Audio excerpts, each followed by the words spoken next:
नमस्कार, तुम्ही पाहत आहात कर्जा महाराष्ट्र 24 न्यूज। व्हिडिओ आवडल्यास लाईक, शेअर आणि सबस्क्राइब करायला विसरू नका।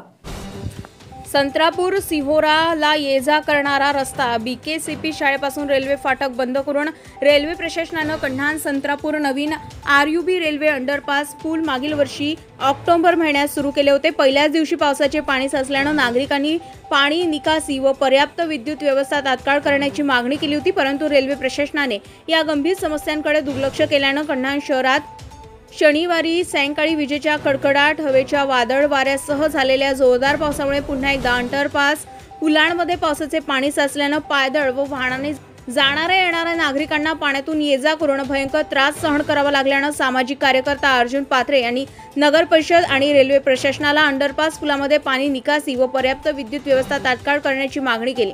कर्जा महाराष्ट्र 24 न्यूज के तहत ऋषभ बावनकर, कन्हान। रेलवे की तरफ से सतरापुर का ये ओवरब्रिज बनाया गया है, लेकिन इसमें पानी जमा हो रहा है। क्या इसमें आपकी प्रतिक्रिया है?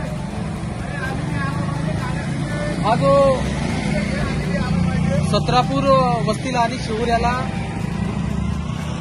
जो रेल्वेच्या माध्यमातून बनवल्या गेलेला जो बोगदा आहे, त्या बोगदेला एकदमच निष्काळजीपणे बनवलेला आहे। त्याचा आराखडा कसा आहे, काय कसं आहे, पाण्याची निकासी कशी आहे, याच्यावर काही लक्ष दिलेलं नाही आहे। त्याच्यानं आम्हाला सतरापूर वस्तीच्या लोकांना खूप त्रास होत आहे। आता 15 मिनिटाचा जो पाऊस झाला आहे, त्या पावसामुळे आज इथं स्विमिंग पूल बनला आहे। म्हणजे आम्हाला केंद्र सरकारने जे रेल्वे डिपार्टमेंट आहे त्यांनी आम्हाला इथं स्विमिंग पूल बनवून दिला आहे।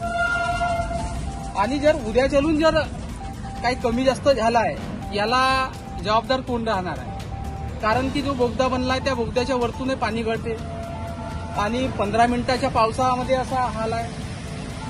आणि लोकांना आरोग्याच्या विषयावरून खूप भीती आहे। शासन आणि प्रशासन आणि आमच्या गावचे नगरसेवक या बोगद्याला ह्या परिस्थितीसाठी जबाबदार आहे। तर लवकरात लवकर ह्या बोगद्याची समस्या हल करायला पाहिजे, अशी आमची मागणी आहे। ताज्या घडामोडी आणि बातम्या जाणून घेण्यासाठी कर्जा महाराष्ट्र 24 न्यूज या आपल्या YouTube चॅनलला सबस्क्राइब करा आणि बेल आयकॉन दाबायला विसरू नका, जेणेकरून आपला व्हिडिओ आल्याची ताजी खबर तुम्हाला ताबडतोब मिळेल।